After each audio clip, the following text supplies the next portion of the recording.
So I had a video request, which actually is a pretty good request. It's from BC Truck. I'm not going to say his first name because I don't know if he'd want me to say that or not. But you guys check him out. He's got a lot of really cool stuff. He's got he's building some knives now, and just an all around good channel. A little bit of everything. How-to videos on stuff. But anyways, kind of taken for granted since, you know, we live down here in the South. Most places know about, have seen, have storm shelters. So this is kind of my intro to the storm shelter video. I have this one, which goes in the garage, as you can see. It has its plus, it's got its minuses. There's another one that goes outside.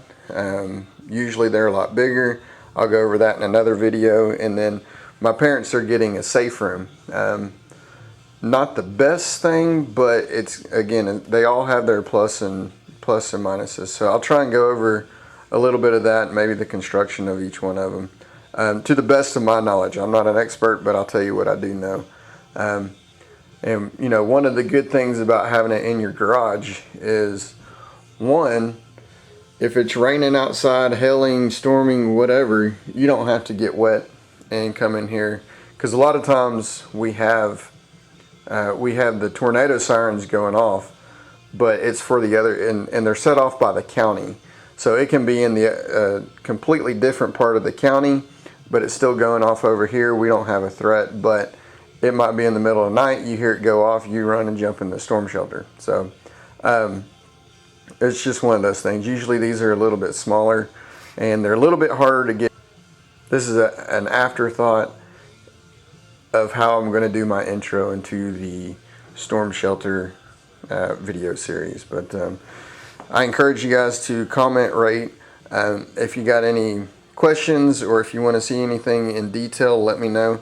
I'm going to try to go to Lowe's and Home Depot.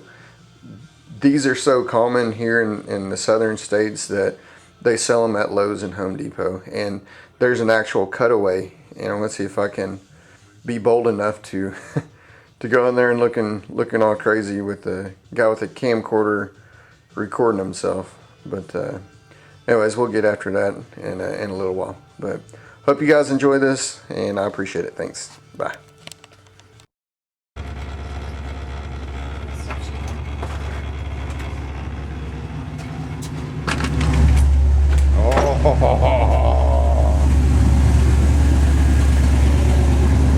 Let's wake the neighbors up for a second.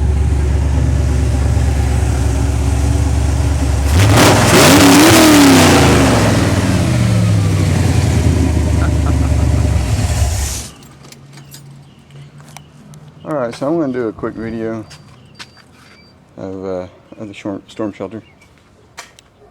We just went in and kind of cleaned it up a little bit, which we need to do periodically. We had some dried cereal, and we took the old out. We're going to be replacing it with... This is one kind that I'm going to show you. Another kind, my grandmother-in-law, she has hers. But this is one that fits inside your garage. This is also the low top version, where, as you can see, that's as high as it is. I mean, the Corvette can fit in here just perfect. Whenever I had that T-bucket, it fit in here just perfect, as far as ground clearance and all that. The other one, it sticks up about 2.5 inches or something like that. But I think it's like a $300 difference, so it's not that big a deal. The way they do it is they basically come in here with a little backhoe and they dig out all the dirt, and you can see how wide they did it. They did it to right here. And then they also, once they bury this down in there, this is a solid metal case basically. And once they bury it down in there, they put this zinc block in there. So whenever you have dissimilar metals, the corrosion will go on the will go on that zinc block and not on the metal of your insert. Okay, so not only do they have the zinc block, but they also put these iron rods that go in. They pound them into the ground. So once they put the shelter in, and then they come back with concrete and they fill that all around, so the concrete grabs onto the shelter and, you know, kind of to the side.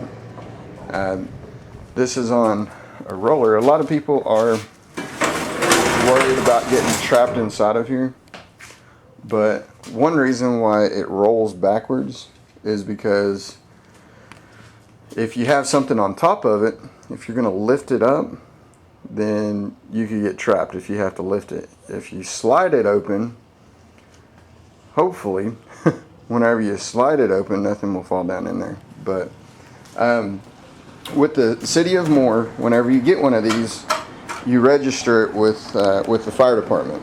And so every house that has a storm shelter is registered with the fire department. So they will know if your house is completely collapsed to try to, you know, if it's in the garage, then they'll know to try and clear out the garage and to see if anybody's trapped inside. Also, we have family members that's around and all that, so I know that there'd be family members and friends. I know they'd be down here in a heartbeat pulling stuff off to try and get you out. So my wife she's always worried about being trapped in here for days on end, but in actuality that'll never happen. Several hours, absolutely. But anyway, so that's that. There's a vent hole on top. So this is a medium-sized one. There is a 4-passenger, I'm going to call it, a 4-passenger, a 6-passenger, and like I think it's an 8 or 12. But yeah, I think we got the 6-passenger one. So that slides open, good to go. It comes with a rail. We don't have to use it because, well, we're not old enough to have to need it yet. But anyway, so it does come with the rail that you can take in and out. Okay, and let me just step down into the hidey hole. All right, now once you're in here, you can see it's not much. My sister is very claustrophobic, and she hates getting down in these things. But I think she has a 8-person one or whatever. But and you see, there's not a lot of room, but we try and make it as cozy as possible. But once you're down in here, these stairs come off. See them? And you can just set them on the floor or whatever. This is also, these are two boards right here. And they originally had it where they had one here on this side, and they had one on this side. Well, I don't know about you, but my butt is not 6 inches wide. So we put both of them on one side. Kind of everybody stays over here. Our dogs stay here and over here. And I'll tell you, it gets really hot. Usually whenever there's tornadoes, it's hot, it's humid, and you're stuck down in here, and it's hot and it's humid, and you're in close proximity to, you know, it'll be at least a family, and it will be, you know, body heat and all that stuff. Okay, so tornado sirens are going off. Woo, woo, woo. Okay, so I can stand right there with the garage door open and basically watch it come, because that's what us Oklahomans do. But so we see it coming right over there, and this is the west side. Normally Let me get out here so it's not echoing so much. But normally the tornadoes, they come from southwest and then going northeast is the typical direction they usually take. So since that's the west side, basically we can see it coming to us. Okay, starting to come. Close the doors, run down here, and then we shut this. As you can see, it doesn't take much. These are on ball bearings, and these little these chains will come through here, and that locks that down in.